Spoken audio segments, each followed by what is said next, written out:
Assalamualaikum warahmatullahi wabarakatuh. Hari ini kita akan belajar dalam mata kuliah penalaran aspek laboratorium mikrobiologi klinik 3, fokusnya pada parasitologi. Nah, apa itu parasitologi? Pasti sudah banyak yang tahu ya. Kita sedikit refresh kembali. Parasitologi ya, itu adalah ilmu yang mempelajari tentang mikroorganisme parasit, kemudian host dan hubungan di antara keduanya yang menyebabkan penyakit pada manusia atau infeksi pada manusia. Jadi kita fokus pada penyakit atau infeksi yang ditimbulkan dari parasit ke manusia. Di sini adalah contoh dari organisme yang dapat menyebabkan infeksi pada manusia dari golongan cacing ya. Ini di sini ada nekator dan juga ada Angiosperma duodenale atau cacing dari cacing tambang. Kemudian parasitologi sendiri itu terbagi menjadi 3 fokus ilmu, yaitu ada helmintologi atau ilmu yang mempelajari tentang cacing atau helmin, kemudian ada protozoologi yang mempelajari tentang protozoa, dan entomologi yang mempelajari tentang arthropoda. Tapi lebih ke insekta nanti yang kita pelajari karena lebih banyak menyebabkan infeksi atau penyakit pada manusia. Di sini ada protozoologi ya. Yang pertama akan kita bahas tentang protozoa. Di sini adalah contoh gambar dari Giardia lamblia yang kita amati di bawah mikroskop. Giardia lamblia ini adalah salah satu contoh protozoa yang menyebabkan penyakit gastrointestinal atau penyakit pencernaan, yaitu giardiasis. Selanjutnya, selain Giardia, kita juga akan mempelajari tentang yang ini sudah sangat populer, ada malaria. Ini disebabkan oleh Plasmodium. Ya. Plasmodium ini juga termasuk ke dalam protozoa. Jadi, kita perlu luruskan kembali bahwa yang menyebabkan malaria itu bukan nyamuk, tapi Plasmodium sp. Nanti Plasmodium akan kita bahas lebih lanjut di pertemuan berikutnya. Lalu apa peran nyamuk? Di sini nyamuk berperan sebagai vektor atau hanya sebagai perantara. Untuk kasus malaria sendiri, ini bisa kita temukan hampir di seluruh dunia, jadi tidak hanya pada usia produktif, tapi bisa juga pada anak kecil, kemudian dewasa, kemudian lansia, bisa juga pada orang yang sedang hamil yang memiliki risiko lebih tinggi di sini. Kemudian karena kemajuan dalam bidang transportasi juga menyebabkan kasus malaria ini semakin luas akibatnya.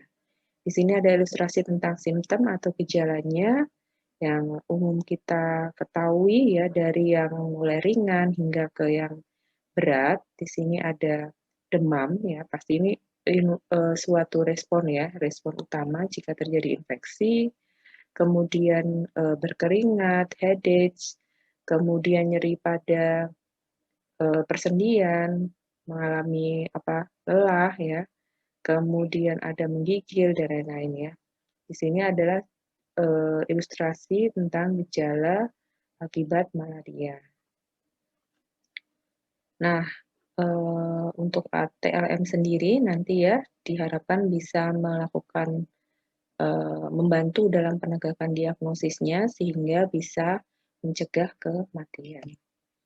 Nah, selanjutnya di sini ada entomologi yang kita pelajari nanti juga di pertemuan selanjutnya, lebih fokusnya ke entomologi kedokteran atau medical entomologi tentang arthropoda sebagai vektor penyakit ya, sebagai perantaranya dan juga kelainan yang disebabkan oleh serangga atau arthropoda ya. Di sini ada contohnya yang termasuk atau yang nanti kita pelajari di entomologi itu adalah nyamuk, kemudian ada lalat dan lain-lain ya.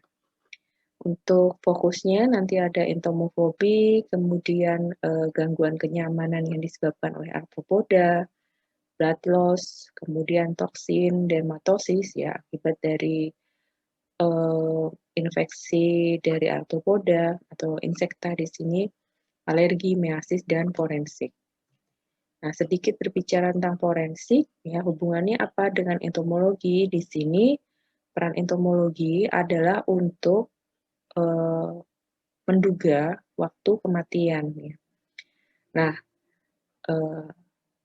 apa hubungannya? Jadi pada saat terjadi kematian, misalkan di sini kita temukan bangkai,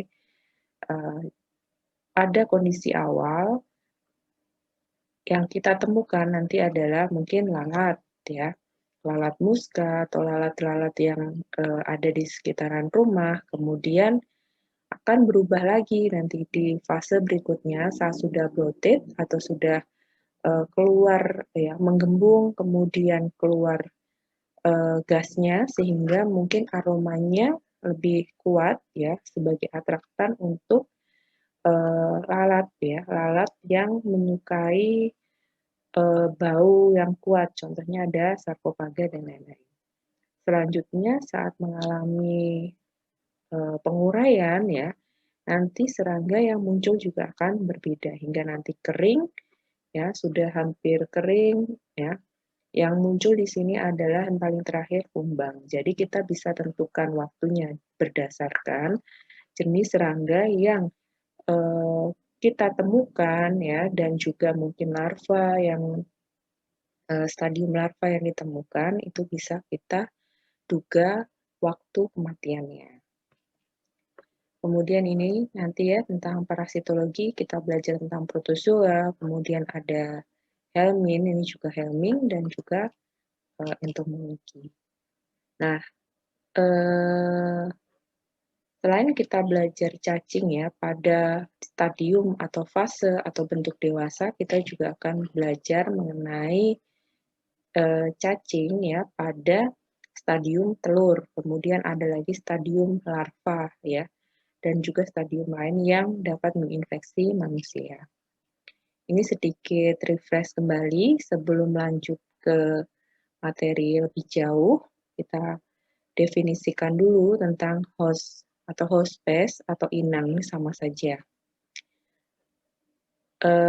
Apa itu yang disebut dengan hospes definitif? Hospes definitif itu adalah hospes, ya, atau inang yang di dalam tubuhnya itu nanti akan mengalami parasit di dalam tubuh hospes tersebut akan mengalami multiplikasi dan juga terjadi perubahan bentuk atau terjadi perubahan stadium. Nah, ada lagi hospes perantara. Kalau hospes perantara berarti parasit yang ada di dalam hospes tersebut itu hanya numpang lewat saja gitu, tidak terjadi multiplikasi ataupun perubahan bentuk di dalamnya. Kemudian berdasarkan tempat hidupnya, ya, parasit sendiri itu akan terbagi menjadi endoparasit dan juga ektoparasit. Untuk endoparasit itu kita temukan di dalam tubuh inangnya atau tubuh hospesnya. Maksudnya adalah tubuh di bagian dalamnya. Contohnya apa? Contohnya pada kasus malaria, kita temukan plasmodium di dalam red blood cell-nya, ya. Atau yang tadi kita lihat ada giardia, kita temukan giardia itu di dalam usus, ya, di dalam gastrointestinalnya. Jadi bukan di luar tubuh hostnya atau hospesnya. Kemudian ada ektoparasit. Kalau ektoparasit artinya parasit itu kita temukan hanya pada bagian luar tubuh hospesnya saja. Contohnya Pediculus humanus capitis atau kutu rambut itu tidak kita temukan di dalam tubuh inangnya atau hospesnya, tapi hanya di bagian luar, yaitu di rambutnya. Kemudian ada lagi scabies, ya, walaupun dia membentuk terowongan di dalam kulit, tapi dia hanya pada lapisan luarnya saja, jadi masih masuk ke ektoparasit. Kemudian ada demodex yang kita temukan di kulit, ya. Nah, kulit yang berminyak, yaitu hanya di bagian luarnya saja, jadi tidak masuk ke dalam tubuh, ya, tubuh hospesnya. Kemudian ada vektor. Vektor itu terbagi menjadi vektor mekanik dan vektor biologi. Nah, di sini vektor itu berbeda dengan host space. Kalau vektor itu hanya sebagai perantara. Vektor mekanik ini contohnya lalat ya. Lalat itu hanya membawa telur, jamur, kemudian virus, bakteri itu hanya pada bagian luar tubuhnya. Jadi tidak di dalam anggota tubuhnya. Jadi dia disebut vektor mekanik. Kalau vektor biologi itu terjadi proses di dalam tubuh vektor tersebut. Kemudian berdasarkan yang diserang, ada zoonosis ya. Jika yang diserang itu adalah vertebrata ya, dari manusia ke hewan atau hewan ke manusia bisa. Fitoparasit itu pada tumbuhan atau antroponesis ya, itu sebenarnya dari hewan ke manusia. Nah, berdasarkan cara penularannya, bisa melalui kulit ya, kemudian bisa melalui inhalasi atau pernafasan, bisa juga melalui vektor. Kemudian ini yang sering kita dengar akhir-akhir ini ada kontak langsung. Cara penularan bisa melalui airborne disease ya, dari udara, kemudian ada food and water disease itu jika melalui kontaminasi makanan dan minuman, ada vector-borne disease atau melalui vektor di sini. Nah, ini lebih lengkapnya lagi tentang cara infeksi parasit ya. Tadi ada inhalasi, kemudian ada kongenital, transmamari ya, bisa melalui asus ibu, kemudian hubungan seksual ya. Contohnya dari Trichomonas vaginalis gitu. Kemudian transfusi darah atau jaringan ya, jadi harus dipastikan saat dilakukan transfusi itu dalam kondisi yang sehat atau tidak malah memindahkan penyakit. Mulut di sini maksudnya adalah kontaminasi makanan dan minuman ya, melalui mulut gitu ya, yang masuk melalui mulut. Kemudian menembus kulit ya, ini bisa melalui gigitan vektor atau bisa juga dari contohnya cacing tambang ya, pada fase atau stadium larvanya, filariformnya itu menembus ke pori-pori kulit manusia ya, bisa di kaki, bisa di tangan atau kulit tubuh lainnya. Ini bisa juga melalui gigitan. Kemudian berdasarkan sel parasitnya itu ada proto dan ada metazoa. Berdasarkan hospesnya, ini mungkin jika ditemukan istilah berikut ya, saya berikan penjelasannya. Kalau obligat itu tidak bisa hidup jika tidak ada hospesnya.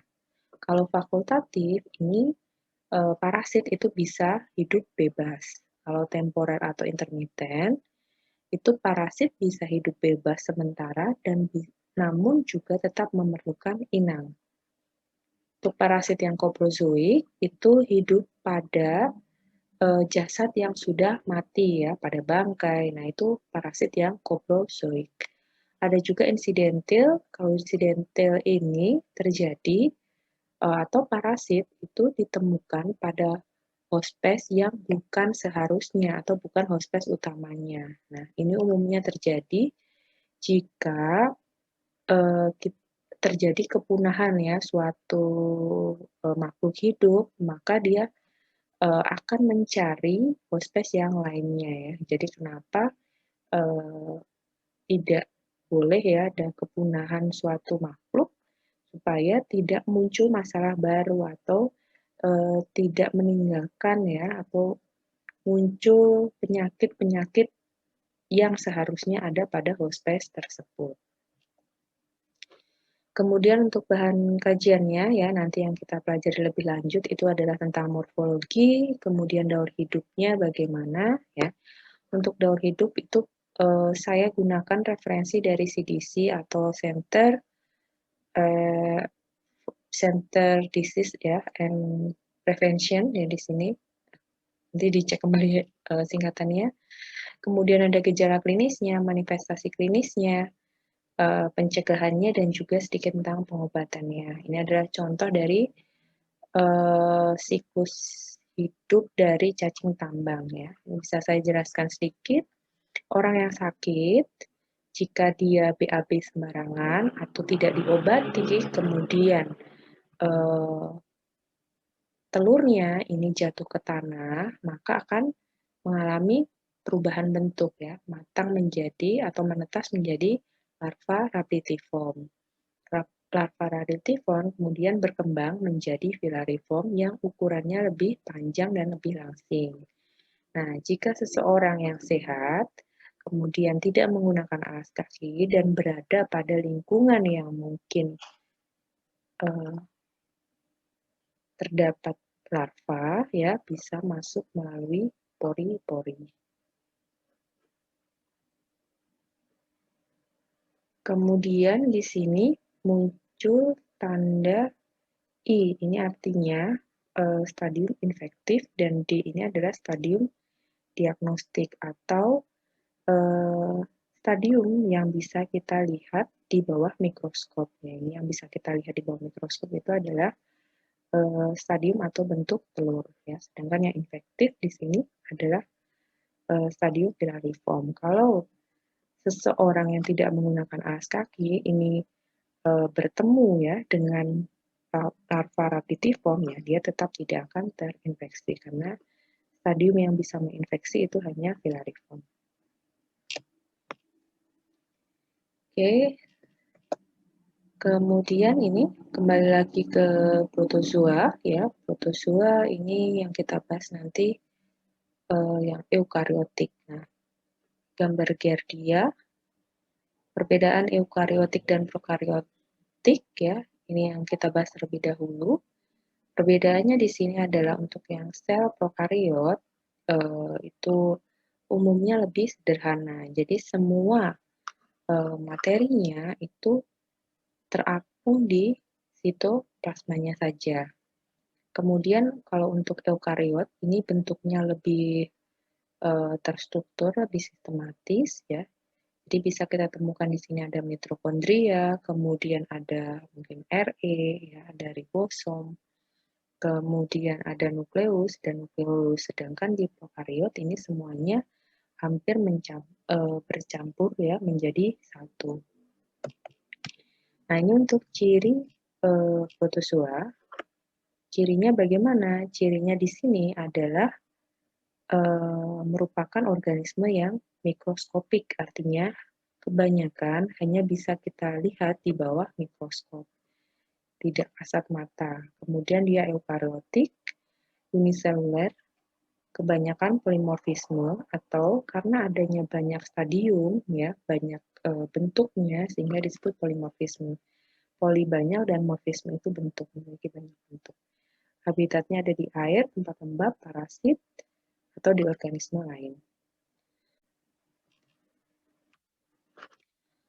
Untuk habitat bisa kita temukan di pencernaan, kemudian bisa di limfa, bisa di red blood cell, bisa di jantung, bisa di paru, dan lain-lain ya. Di vagina juga bisa kita temukan parasit. Jadi hampir di seluruh tubuh manusia itu memiliki potensi untuk ditemukan parasit ya. Di sini lebih ke protozoa. Nah, protozoa sendiri itu terbagi menjadi beberapa kelas ya. Di sini ada sporozoa, kemudian ada flagellata, ciliata, dan rhizopoda. Pembagiannya ini dilakukan berdasarkan alat geraknya. Untuk sporozoa itu tidak memiliki alat gerak. Contohnya di sini adalah toxoplasma, kemudian ada cryptosporidium, kemudian ada cyclospora. Untuk Mastigophora atau flagellata ya, ini untuk nama lamanya, kita kenalnya sekarang untuk flagellata. Contohnya adalah Giardia dan Trichomonas ya. Jadi bergerak dengan menggunakan flagel. Kemudian kelas Ciliata itu memiliki rambut getar di seluruh permukaan tubuhnya. Contohnya adalah Balantidium coli. Untuk Rhizopoda ya, ini bergerak dengan menggunakan kaki semu ya. Contohnya ada Amoeba stolithica, Amoeba coli, dan Amoeba gingivalis. Ini untuk ilustrasinya supaya lebih mudah, sporozoa ini umumnya berbentuk bulat ya. Jadi bergeraknya itu hanya tergantung dari cairan yang ada di sekitarnya. Contohnya di sini intracellular parasit, Plasmodium in red blood cell. Kemudian ini flagellata, contohnya Trypanosoma, amoeba, entamoeba, contohnya Ciliata, contohnya adalah Balantidium coli. Kemudian untuk reproduksi bisa melalui seksual dengan pertukaran materi genetik, juga bisa melalui seksual dengan pembahan genetik. Nah, ini contohnya untuk konjugasi, nanti bisa dibaca sendiri.